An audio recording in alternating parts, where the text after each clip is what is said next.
미래학자들은 이런 질문을 합니다. 당신의 미래는 안녕하십니까? 그리고 또 하나는 당신의 직업과 사업은 언제까지 안녕할 것 같습니까? 요즘 많은 사람들이 불확실한 미래 때문에 굉장히 불안해하고 있습니다. 내가 일하고 있는 이 일터가 어느 정도까지 내게 안전한 자리가 될 수 있을까에 대한 심리들이 있습니다. 언제 아웃될지도 모르는, 그래서 불안해하고 그래서 두려워하는 이런 마음들이 있습니다. 우리나라의 대표적인 미래학자인 최윤식 박사가 2030 대담한 미래라는 책을 썼는데 거기에서 그는 이렇게 말을 합니다. 미래를 예언하는 것은 불가능하다. 그러나 여러 가지 미래 가능성을 예측하고 더 나은 미래를 선택하는 것은 가능하다. 이런 얘기를 했습니다. 이게 미래학의 현주소입니다. 더 나은 미래를 위해서 준비하라, 그런 뜻 아니겠습니까? 더 나은 미래를 위해서 준비한다는 게 뭘까? 그것은 반드시 영적인 것이 배후에 깔려 있어야 됩니다. 영적인 분야는 미래학에서 다룰 수 없는 영역입니다.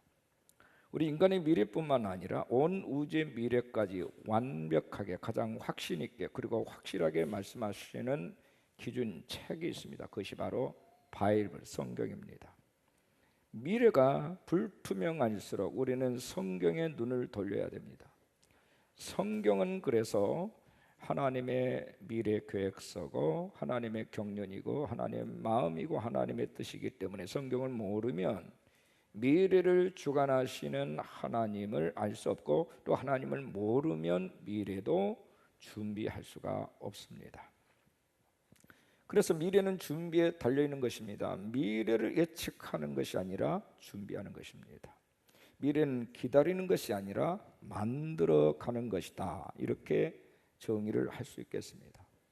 우리가 그렇게 염원하는 남북 통일의 문제도 마찬가지입니다. 막연하게 기다리는 통일이 아니라 적극적으로 준비하고 만들어 가야 하는 것입니다. 어떻게 준비해야 할까요?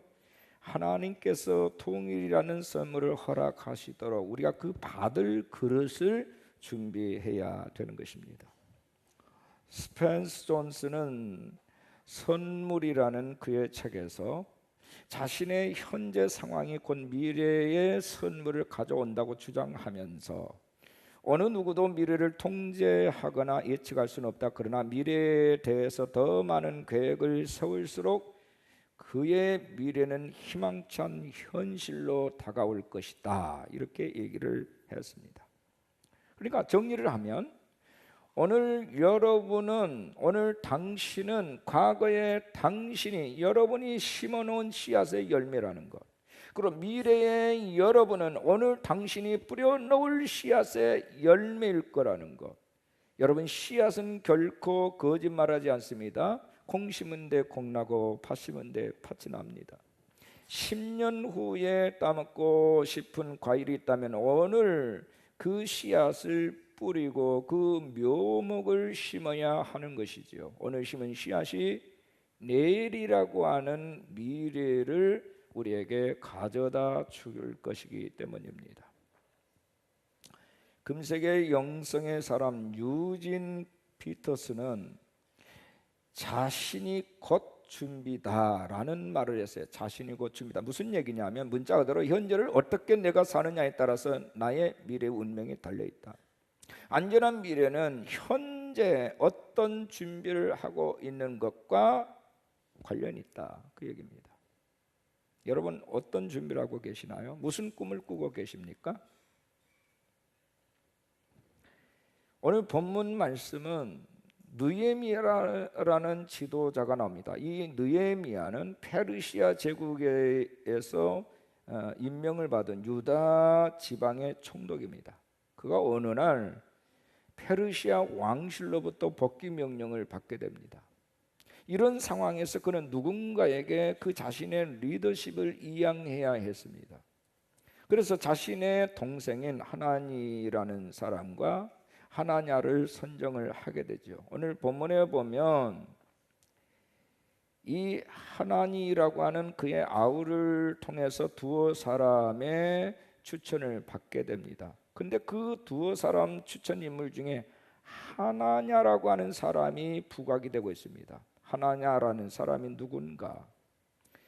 느헤미야에게 예루살렘 정황을 사실 그대로 보고해 준 사람이고, 그의 간곡한 호소 때문에 느헤미야가 예루살렘 성을 재건할 수 있는 정말 힘을 얻게 되고 그 소명을 받게 됩니다. 인격적으로 정말 설득력 있고 신뢰를 할 만한 참모 중에 참모요, 조력자 중에 조력자가 하나냐라는 사람입니다. 그래서 왕실로 다시 복귀 명령을 받았을 때 느헤미야는 그 하나니라는 아우와 하나냐라는 사람을 지목하면서, 특히 하나냐는 신실한 사람이고 충성된 사람이다라고 해서 그에게 무게를 실어주는 이런 얘기를 하고 있는 모습이 오늘 본문의 내용입니다. 가장 신실한 참모고 동역자고 조력자다. 내가 그 사람 때문에 정말 하나님이 주신 소명에 대해서 힘을 얻을 수 있게 됐고, 또 그 업무를 마칠 수 있게 됐다. 그래서 온 백성들은 바로 이 하나냐라는 사람을 신뢰했으면 좋겠다 하는 얘기를 하고 있습니다. 미래에 대해서 준비하게 하는 하나의 인물 선정을 느헤미야가 지금 하고 있는 장면입니다. 미래는 준비된 자의 것입니다. 교회의 미래는 어떻게 될 것인가? 요즘 교회가 불확실하고 불투명해서 갈 바를 알지 못하고 방황하고 있습니다. 오늘 우리 교회의 미래는 어떨까? 자, 오늘 무거운 주제이면서도 중요한 주제입니다. 우리 한번 따라하겠습니다. 교회의 미래. 교회의 미래. 저는 오늘 두 가지를 말씀을 드릴 겁니다. 교회의 미래는 수평적으로 우리 지체와 지체들 간에, 그리스도의 몸 가운데 있는 지체들 간에 상호 신뢰가 강하게 형성되어야 됩니다. 여기서부터 교회의 미래가 건강한 열매로 나타나게 될 것입니다. 상호 신뢰입니다. 본문 2절 말씀 보니까 내 아우 하나니와 영문에 가는 하나냐가 함께입니다. 함께 예루살렘을 다스리게 하였다. 그 중에 하나냐는 아주 충성스러운 사람이다. 이렇게 그는 증거를 하고 있습니다. 지도자가 될 사람의 자격 요건으로 무엇을 중요하게 기준 삼고 있습니까? 충성심. 김제임스 버전은 신실한이라고 되어 있어요. 신실한. 어느 누구보다도 신뢰할 만한 신실한, 충성심이 강한 사람이 바로 하나냐다. 이것은 오늘 우리에게도 동일하게 적용되어지는 기준입니다. 신뢰성, 신실한만이 우리의 미래를 보장해 준다 하는 것입니다. 미국 경영자협회 1,500명을 대상으로 한 설문을 조사를 했는데, 가장 존경받는 리더의 가치, 리더의 기준이 뭘까? 첫째를 신뢰성이라 이렇게 말했습니다. 둘째가 능력이고 셋째가 리더십인데 가장 중요한 것을 신뢰성이라 이렇게 얘기했어요. 미 연방정부 고위 공직자들을 대상으로 실시한 설문조사 내용이 똑같습니다. 첫째가 신뢰성, 능력, 리더십 순으로 되어 있어요. 신뢰성과 신용이 최우선의 과제다. 우리나라 상공회의소 설문조사에서도 사업 성공 요인 중에 장사 수완은 15%에 지나지 않는 반면에 신용도 지수를 높이, 이게 있어야 성공한다라고 말한 사람이 무려 74%예요. 신용이 실력보다, 어떤 수완보다, 어떤 재능보다도 훨씬 더 큰 자산이다 하는 것입니다. 몇 년 전 경영과 리더십 분야의 세계적인 컨설턴트인 켄 블랜차드라는 분이 신뢰가 답이다라는 또 하나의 책을 썼는데, 그는 거기에서 신뢰를 얻기 위해서는 기본적인 A, B, C, D가 필요하다. able, 능력 있는 존재가 돼야 된다. 두 번째는 believable, 이 말, 믿을 만한 존재가 돼야 된다는 겁니다. 그 다음에 connected, 여러 사람과 잘 연결되어 있어야 된다. 그 다음에 dependable, 지속적으로 믿음을 주는 존재가 되어야 된다. 한마디로 말하자면 신뢰관계입니다. 이게 깨지면 다 깨지는 거예요.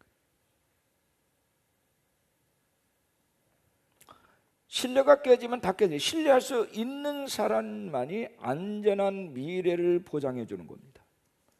여러분의 신뢰도, 신뢰지수는 어느 정도입니까? 한번 여러분 생각해 보세요. 내가 가진 어떤 실력이나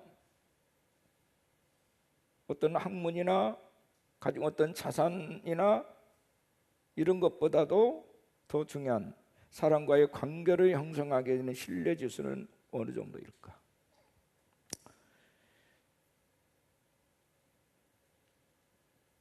말의 신용, 약속 이용의 신용, 인간관계 신용, 동거래 신용, 실력의 신용, 인격적인 신용 등급이 어느 수준일까? 마태복음 5장 23절 이하에 예수님께서 하신 말씀, 예물을 제단에 드리려다가 거기서 네 형제에게 원망 들을 만한 일이 있는 것이 생각나거든. 예물을 제단 앞에 두고 먼저 가서 형제와 화목하고 그 후에 와서 예물을 드리라. 관계가 중요하다. 불화했던 어떤 일이 생각나거든. 예물을 드리는 그것보다 더 먼저 그 문제를 해결하라. 그래야 너희가 드린 예물을 하나님이 연락하실 것이다, 그 얘기입니다. 마태복음 6장 10절에 예수님께서 주기도문을 우리에게 가르치시면서 이렇게 말합니다. 나라가 임하시오며 뜻이 하늘에서 이루어진 것 같이 땅에서도 이루어지이다. 하나님의 뜻이 이미 하늘에서 완성돼서 이루어져 있어요. 그것이 그대로 성그릇이 이 땅에서 이루어지기 원한다. 하나님과 예수님과 성령님은 언제나 한 분이셨어요. 언제나 같은 분이고 정말 거기에는 질서가 있습니다. 어떤 것도 불일치가 없어요. 그 아버지와 예수님과 성령님이 하나 되어진 것처럼 너희들도 이 땅에서 하나로 일치하기를 원한다. 믿으시면 아멘 하십시다. 신뢰라고 하는 것은 관계를 말하는 겁니다. 어떤 실력을 말하는 게 아니에요. 인격 그 자체가 아니에요. 관계입니다. 관계. 도덕성을 말하는 게 아니에요. 법을 얼마나 그가 잘 알고 있느냐, 깨뚫고 있느냐, 이해하고 있느냐, 이 문제가 아닙니다. 관계입니다. 천국의 모든 비밀이 이 관계 속에 숨겨져 있다. 우리의 신앙은 하나님과의 관계만을 의미하지 않습니다. 바른 신앙은 함께 살고 있는 내 옆에 있는 내 가족, 내 지체들, 내 교우들과 내 이웃과의 관계가 올바로 세팅이 돼야 된다는 것입니다. 그것이 뭐냐? 상호 신뢰입니다. 신뢰라고 하는 것은 감정적으로 접근하는 게 아닙니다. 언약입니다. 언약. 언약이라고 하는 것은 깨어질 수 없는 것을 말하는 거예요. 깨어질 수 없는 관계입니다. 약속이에요. 그 사람이 때로는 나를 실망케 할 수 있어요. 감정적으로 내 안에 분노를 일으키게 하는 어떤 적으로서 잠깐 쓰임을 받을 수 있어요. 그렇지만 그 사람하고 관계를 깨지 않는 겁니다. 그럼에도 불구하고 그를 포기하지 않는 겁니다. 이게 신뢰입니다.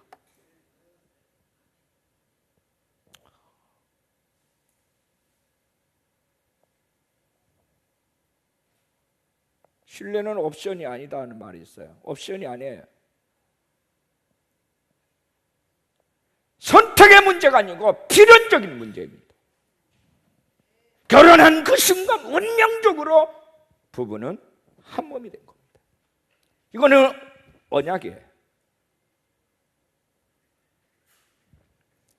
오늘 우리 교우들과의 관계도 마찬가지입니다. 오늘 그리스도인들 중에 흔히 발견되는 문제는 하나님과의 관계만을 생각하다가 사람들과의 관계를 소홀히 하는 경우가 많아요. 우리가 하나님을 따르고 섬기는 일은 모두가 다 함께 더불어 잘 되기 위한 일인 것입니다. 그러기 위해서 우리는 보다도 그 사람과 연합하고 화목하기 위해서 내 자신을 낮출 필요가 있습니다. 온유하고 겸손하게 부드럽게 내 자신을 내려놓는, 때로는 죽이는 이 훈련이 우리에게 필요합니다. 행동심리학자인 알베로니가 경계해야 될, 가까이 해서는 안 될 사람 5가지 유형이 있대요. 첫 번째는 약자나 패자에게 강한 사람. 그들을 긍휼히 여기는 마음이 없는 사람 경계해야 된다. 두 번째, 변덕이 심한 사람, 변덕이 줄끌들 끊는 사람. 세 번째는 언제나 못한다라고 말하는 사람, 부정적인 의식을 가지고 있는 사람이죠.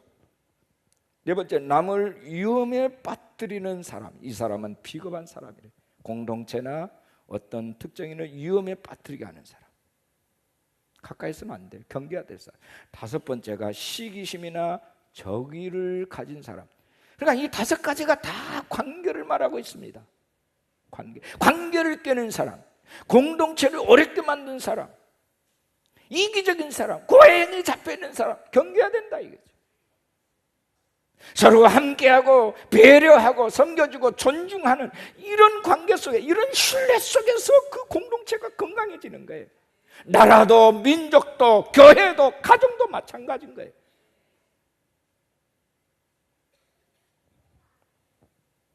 마태복음 16장 19절에 내가 천국 열쇠를 네게 주리니 네가 땅에서 무엇이든지 매면, 무엇이든지입니다. 무엇이든지 땅에서 매면 하늘에서도 매일 것이요 네가 땅에서 무엇이든지 풀면 하늘에서도 풀리리라. 할렐루야. 우리 손 들고 아멘 하십시다.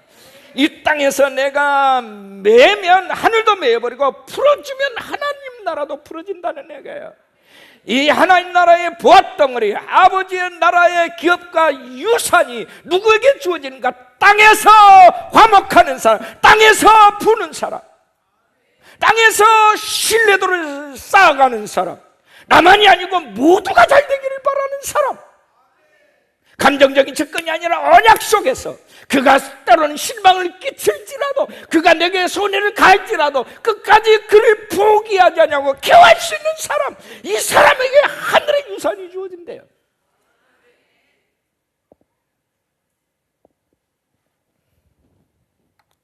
누가 성숙한 자입니까?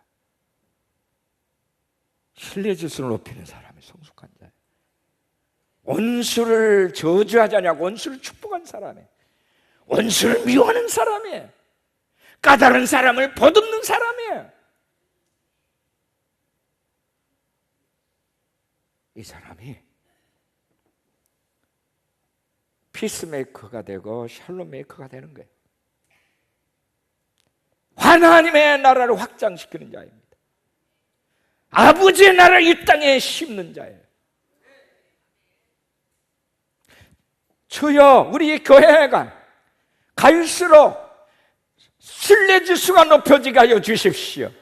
형제를 사랑하고 형제를 존중하고 형제를 섬기고 배려하는 것이 우리의 몸의 체질이 되게 하여 주십시오. 몸에 붙는 체질 되게 해 주십시오.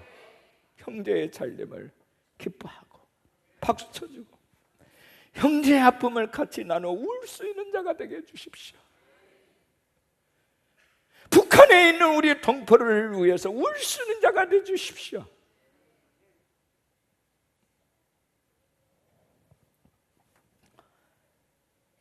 두 번째 주제는 하나님을 경외하는 겁니다. 수직적인 관계예요. 상호 신뢰는 수평적 관계라면 하나님을 경외하는 것은 수직적인 관계입니다. 2절 말씀 보니까 하나냐는 하나님을 경외함이 무리 중에서 뛰어났다. 많은 사람들 중에서 뛰어났다. 가장 탁월했다. 그 얘기입니다. 하나냐는 누구보다도 하나님을 경외함이 모든 사람들보다 뛰어났습니다. 상호 신뢰가 수평적인 문제라면 관계라면 경외심은 수직적인 관계다. 믿음의 사람 느헤미야와 똑같은 경외심을 가진다. 그대로 닮은 자가 누구냐? 하나냐다. 느헤미야처럼 하나님만을 바라며 흔들리지 않는 신앙이 경건한 사람이 누구냐? 바로 하나냐다. 느헤미야서 4장 14절에 보면 느헤미야가 이렇게 말합니다. 내가 돌아본 후에 일어나서 귀족들과 민장들과 남은 백성에게 말하기를 너희는 그들을 두려워하지 말고 지극히 크시고 두려우신 주를 기억하고 너의 형제와 자녀와 아내와 집을 위하여 싸우라. 할렐루야. 너 자신을 싸우지 말고 여호와를 두려워하고 너의 가족, 너의 형제, 자녀, 아내와 집을 위하여 싸우라. 자, 이거를 좀 확장. 여러분, 피를 나눈 자들만 우리 형제입니까? 그리스도 안에서 예수님을 머리라고 있는 모든 교회는 한 몸이라고 얘기하고 있습니다. 아멘이십니까? 가족인 거예요. 하나의 패밀리예요.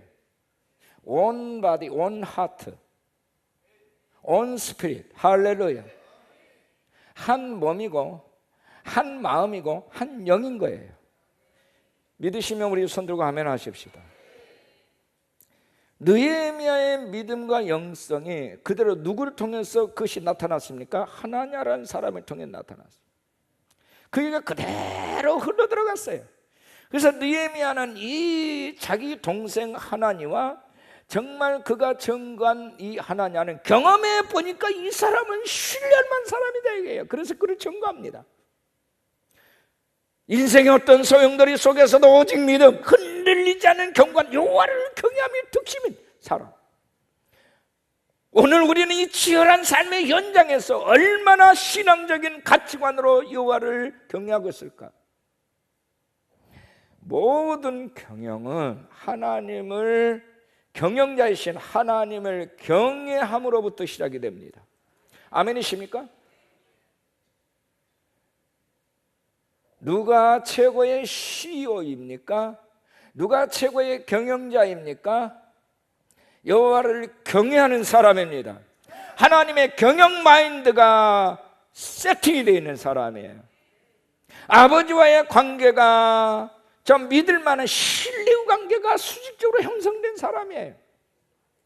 오늘 이 시대야말로 믿음의 경영이 필요한 시대입니다. 19세기 세계 최초로 백화점을 만든 존 와나메이커는 지식보다도 신앙, 재능보다도 믿음을 우선시했다고 고백을 합니다. 재능보다도 신앙, 지식보다도 신앙, 재능보다도 믿음. 비록 세상에서는 크게 소문이 나지 않을지라도 하나님께서 높이 평가해 주시는 믿음의 사람이 되어지기를 축원합니다. 오늘 우리의 문제는 얼마나 내가 바쁘게 사느냐가 아니라 무엇으로 바쁘냐, 이것이 중요합니다. 여호와를 경외하는 일에 바빠하시기를 축원합니다. 2절 본문의 영어 성경은 하나냐는 신뢰할 만한 사람이요 하나님에 향한 신앙심이 수많은 사람 중에 뛰어났다. 현대 성경에는 하나냐는 매우 믿을 만한 사람, 모범적으로 하나님의 뜻을 지키는 사람이었다. 모범적이에요.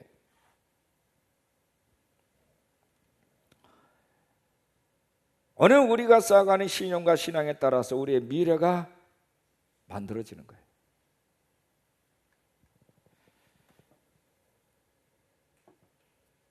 우리의 미래는 신뢰와 믿음으로, 신앙으로 구축할 만큼 하나님의 선하신 손이 함께 하여 주실 줄로 믿습니다. 하나님을 경외한 사람들은 남이 보지 못한 것을 보고 듣지 못한 걸 들어요. 피폐된 사회 속에서 절망할 수밖에 없는 저주스러운 땅에서 희망의 꽃을 피워냅니다.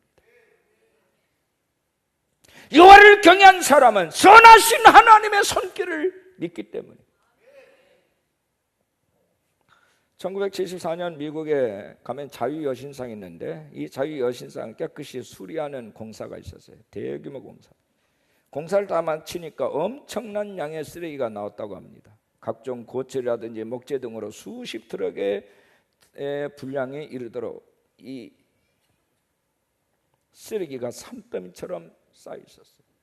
그래서 미국 정부는 이를 처리하기 위해서 입찰 공고를 냈는데 아무도 그 쓰레기를 가져가려고 하지 않습니다. 워낙에 오래된 것이라 재활용할 수도 없었기 때문입니다. 그런데 한 유태인이 산처럼 쌓여진 쓰레기를 가져가겠다고 계약을 해요. 그는 남들은 다 불가능하다라고 비관적으로 바라볼 때 그는 긍정적으로 가능성을 봤어요. 이 소식을 들은 많은 사람들이 하나같이 그 유태인을 비웃거나 동정을 합니다. 당시 뉴욕에는 엄격한 쓰레기 처리 규정이 있었어요. 잘못 처리하면 환경당국의 기소를 받게 되고 감옥에 갈 수도 있어요. 그런데 이 유태인은 그것을 입찰을 받았어요. 낙찰을 받았어요. 사람들을 고용해서 쓰레기를 분리한 뒤에 기념품을 만들기 시작을 하는데 금속을 녹여가지고 작은 자유의 여신상 모형을 만들었고, 시멘트 덩어리와 목재로 여신상의 받침대를 제작을 했고, 아연과 알루미늄 등은 뉴욕 광장을 본뜬 열쇠고리로 바꿨습니다. 석회가루도 버리지 않았어요. 잘 포장해서 꽃가게에 팔았어요.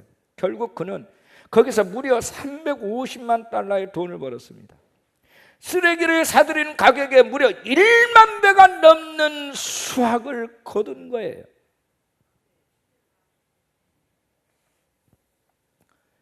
남이 생각할 수 없는 창의적인 아이디어와 노력과 믿음이 큰 부와 재물을 안겨준 거예요. 오늘 너무나도 많은 사람들은 환경 탓합니다. 나는 실력 있고 나는 잘할 수 있는데 정말 이 환경이 열악하고 어쩌고 저쩌고 해서 나는 어려웠고 나는 쓰러질 수밖에 없었고 그래서 절망 중이다. 죽고 싶다. 여러분 기억하십시오. 하나님이 감당치 못할 시험을 우리에게 허락하신다고요? 아니요. 감당치 못할 시험 당함을 허락지 아니하신대요. 시험 당할 쯤에 또한 피할 길을 내주신대요. 그리고 너희로 능히 감당케 하시느니라. 아멘이십니까? 어떤 고난도 어떤 시련도 지내놓고 보면 다 아름다운 추억이에요. 왜? 이기고 난 사람들에게는 그것 때문에 내가 더 겸손할 수 있었고 내가 더 커질 수 있었고 내가 더 하나님 앞에 신실을 쌓아갈 수 있었어요. 잘 나갈 때 잘하는 건 아무나 할 수 있어요. 그러나 안 될 때 아버지를 경외하는 건 누구나 할 수 있는 게 아니에요. 그러나 이게 진짜예요. 그게 살아있다면 그게 믿음이에요. 불가능 속에서의 가능성을 보는 사람이 창조적인 인물 아닙니까? 절망 중에 소망의 꽃을 피우는 자가 믿음의 사람 아닌가요? 왜요? 우리 하나님은 좋으신 아버지이시기 때문입니다. 부와 재물은 하나님이 주세요. 하나님이 주신 거예요. 그래서 부와 재물이 하나님이 되는 우상이 되는 우를 범해서는 안 됩니다. 여호와를 신뢰하는 것이 먼저입니다. 그것을 허락하실 수 있는 유일하게 그걸 쥐고 계시는 그것이 우리에게 주실 수 있는 그분 앞에 떨어야 되는 거예요. 부와 재물 앞에 떠는 것이 아니라. 오늘날 물질 때문에 죄를 짓고 방탕하고 교만한 경우가 얼마나 많습니까? 물질 때문에 하나님과 교회의 사명을 버리는 경우가 많습니다. 하나님보다는 물질을 더 의지하는 사람이 너무 많아요. 물질만 바라보지 말고 부와 재물을 주신 하나님의 큰 손을 바라보고 더욱 하나님을 경외하는 지혜로운 자들이 되어주시기를 축원합니다. 시편 112편 6절에 그는 영원히 흔들리지 아니하며 의인은 영원히 기억되리로다. 우리 한번 같이 읽어보겠습니다. 시작. 그는 영원히 흔들리지 아니하며 의인은 영원히 기억되리라. 할렐루야. 손 들고 아멘 하십시다. 의인은 영원히 기억되는 하나님이 기억을 시키겠다는 거예요. 사람들 역사 앞에 그를 각인시키겠다는 것입니다. 영원히. 아무리 크고 화려한 건물일지라도 흔들리면 위험하고 가치가 떨어집니다. 강한 지진에도 흔들리지 않는 건물은 큰 가치를 발휘하는 것입니다. 하나님이 없는 모든 건강, 후손, 재물, 명예, 권한, 소문은 흔들리고 요동하고 부서질 수밖에 없고 무너질 수밖에 없는 것들입니다. 강한 지진이 일어나면 약한 모든 것들은 아주 처참하게 무너지고 남김없이 참혹하게 무너집니다.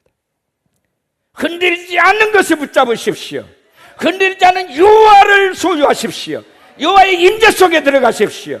그분의 통치 속에 들어가십시오. 흔들리는 것을 붙잡은 여러분 무너지게 되어 있어요. 반드시 하나님을 경외한 사람은 무엇에도 절망하지 않습니다. 무엇에도 실망하지 않습니다. 악인은 사후에도 그의 가족이나 그에게 도움을 입은 자들의 기억 속에서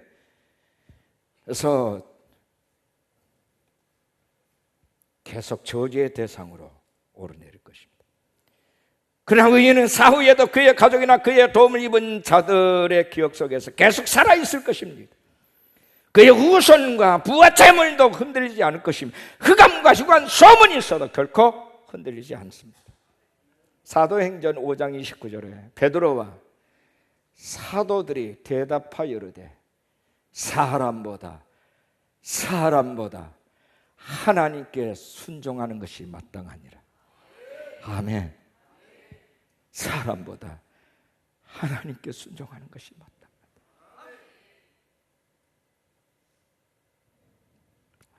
서슬이 10%는 공회 앞에서 예수를 버려라, 예수를 부인하라, 그러면 살려주겠다는 그 회유하는 대제사장에게 말한 베드로와 다른 사도들의 고백이에요. 사람보다 하나님께 순종하는 것이 당연하다.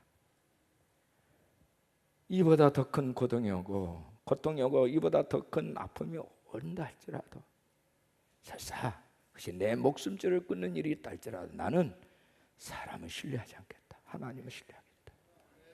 아멘이십니까? 러시아의 문호 도스토옙스키가 이렇게 경고를 했습니다. 사람이 하나님을 등질 때 모든 것을 등지게 된다. 이 말은 사람들이 하나님을 저버린 순간 자신의 행복과 생명, 심지어 자기 자신마저도 다 잃어버리게 된다는 뜻입니다. 하나님에게 등을 돌리면 모든 것들로부터 등을 돌리게 되는 것이다. 왜? 모든 것이 하나님께로부터 왔기 때문입니다. 하나님을 잃어버리면 모든 것을 잃어버립니다. 믿으시면 아멘 하십시다.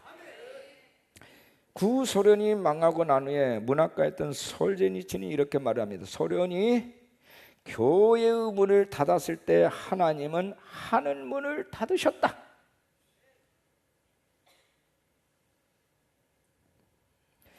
공산주의가 교회의 문을 닫고 하나님을 등졌을 때 하나님은 그들을 향한 축복의 문을 닫아버렸다. 이처럼 우리가 하나님을 등지는 순간부터 그림자로 얻어진 인생이 시작이 되는 것입니다. 광야에서 쓴물만 마시다가 고난과 고생으로 끝납니다. 축복 요단강을 건너지도 못하고 광야 인생으로 그 인생이 마감되고 말 것입니다. 우리가 하나님을 등지고 살기 때문에 인생이 힘들고 절망적인 거예요.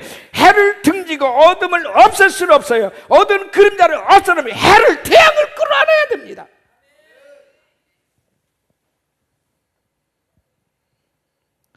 하나님을 경외한다고 하는 것은 하나님의 살아계심을 믿는 것이며 그분의 거룩함에 참여하는 것이고 그분의 말씀 앞에 복종하는 것입니다. 내 현실과 주어진 현실과 상충이 된다 할지라도 여전히 살아계신 하나님만을 우러르며 그분 앞에 예배하고 그분 앞에 엎드리고 그분 앞에 경배하는 것입니다. 왜 사람들이 교회를 떠납니까? 왜 사람들이 지극히 현실자가 되는 겁니까? 하나님이 없기 때문에. 그들 심령 속에 여호와가 없어요. 살아계신 하나님이 없어요.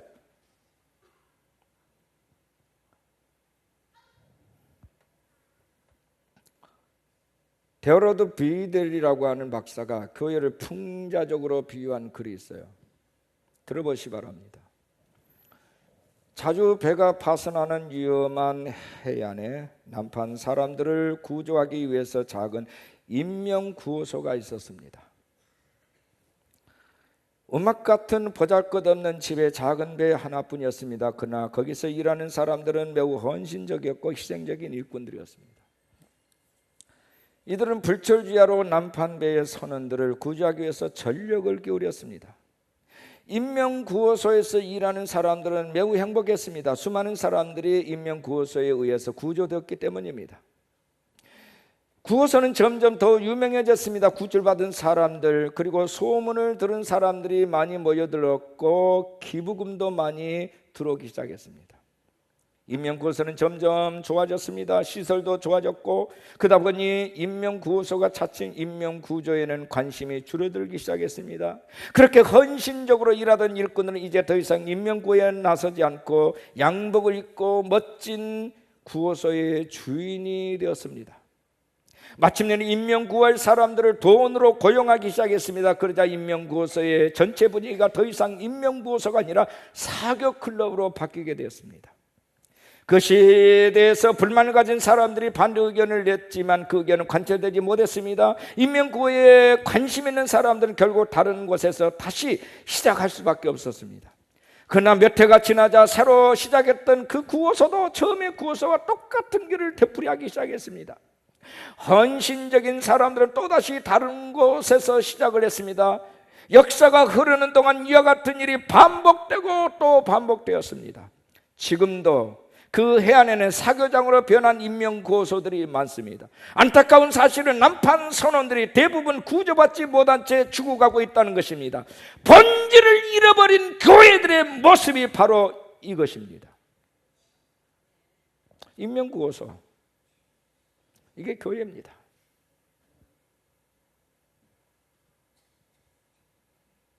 남판배들과 사람들을 구하기 위해서 최선하고 열정을 불태웠던 그거예요. 이제는 물질적으로 풍부해지고 시설이 풍부해지니까 사람들이 이제는 사람들을 고용해서 쓰기 시작하고 그들은 이제 사교클럽으로 전락을 했어요.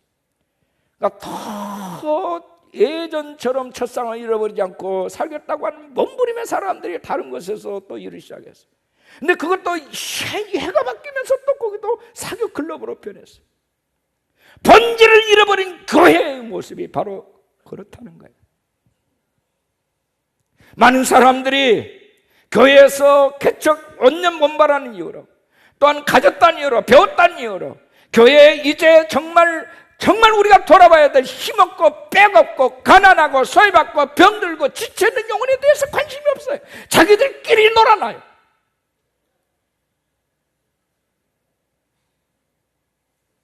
교회가 아닙니다.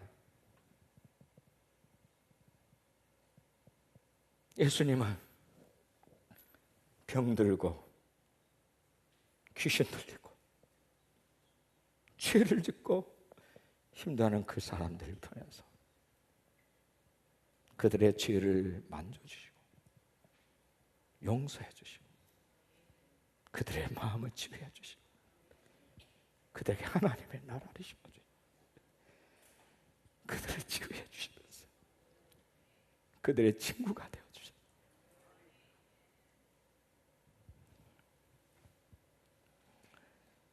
한국은 해방 후에 지금까지 72년 동안 고난을 받았어요.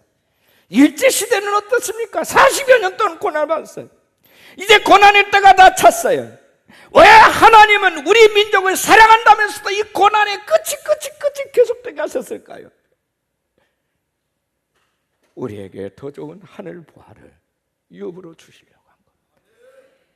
배 뜨시고 등 뜨시고 삶의 환경이 나아지면 하나님을 경외하는 신앙심이 더 깊어지고 많은 사람을 더 사랑하는 것이 아니라 오히려 병들고 사람을 무시하고 신뢰관계가 깨어지고 미움과 분열과 다툼과 이런 전쟁으로 말미암아 서로 치고받기 때문에 하나님은 적절하게 고난과 시련을 통해서 우리 민족을 지금까지 매일매일 엎드리지 않으면 살 수 없는, 정말 매일매일 아버지께 도움을 구하지 않으면 살 수 없는 광야로 우리를 인도해. 행여 우리가 거만해질까 봐, 행여 우리가 여호와를 떠날까 봐,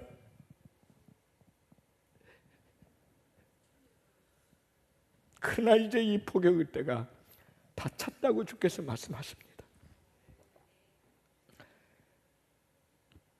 상호 신뢰를 통해서 옆에 있는 사람들과 형제의식, 가족의식 가져. 아버지를 경외함을 통해서 우리 마음에 아버지의 마음이 이식되고 어미의 마음이 이식돼야 돼요. 이게 가족 아닙니까?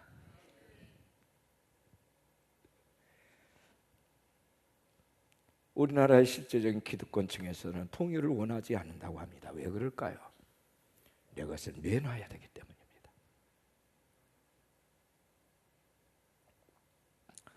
그러나 그것에 가족을 둔 사람, 힘없고 힘 빼없는 사람들, 그것에 있는 우리 동포들이 얼마나 아픔이란 큰 고난이란 대가를 치르고 있는 그것을 보고 있는 사람은 그를 위해서 아버지 보좌 앞에 나가서 엎드려 기도합니다. 아버지, 내가 이보다 더 가난해진다 할지라도, 이보다 더 핍절해진다 할지라도 북한 우리 동포만 더 하겠습니까? 내가 어떤 대가를 치를지라도 주님 이 나라를 온 코리아로 만들어주세요. 온 하트로 만들어주세요. 온 바디로 만들어주세요.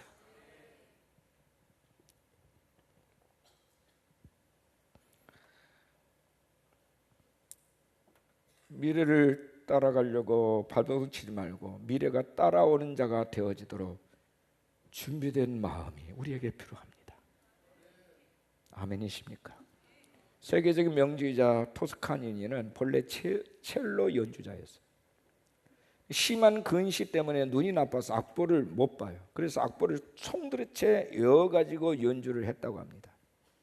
이것이 그가 훌륭한 지휘자로 발탁이 된 동기예요. 1880년 토스카니니는 브라질에서 아이다를 공연하는 중에 지도자로 데뷔를 했는데 극장 관계자와 마차를 빚은 지휘자가 갑자기 사퇴를 해버리고 떠나버렸어요. 누군가가 단원 중에 이제 지휘를 해야 돼요. 그런 상황이 발생한 거예요. 그때 악보를 몽땅 외우고 있는 토스카니니가 선발된 겁니다. 준비된 자에게 이 기회가 오는 거예요. 그리고 세계적인 명지휘자로 태어나게 됐어요. 통일을 원하신다고요? 어떤 준비를 하고 계십니까? 대가를 치를 준비가 되어 있으십니까? 내 것을 누구에게도 빼앗기고 싶지 아니하는 이기적인 욕망과 그런 탐욕을 소유한 자에게는 하나님은 그런 기회를 허락하지 않으십니다.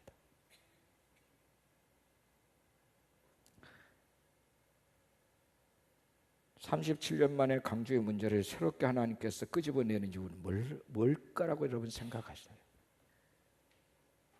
그들의 상처를 보듬어줘라. 상처를 치유해줘라. 그래야 너희들이 그들을 보듬고 가야 북한을 보듬을 수 있다.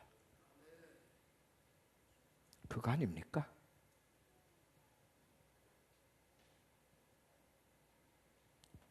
때가 찼어요. 때가 찼다고요.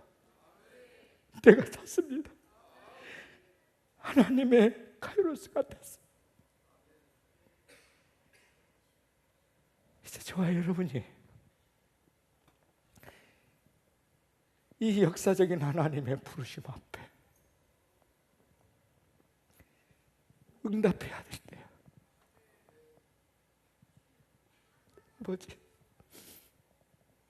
프랜시스가 고백했던 것처럼 주여 나를 평화의 도구로 써주십시오. 미움 있는 것에 사랑을 시켜, 분열이 있는 것에 화해를 시켜주십시오.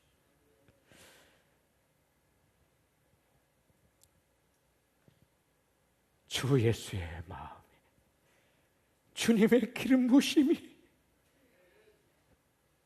저와 여러분의 모두에게 임하시기를 진심으로 축원합니다.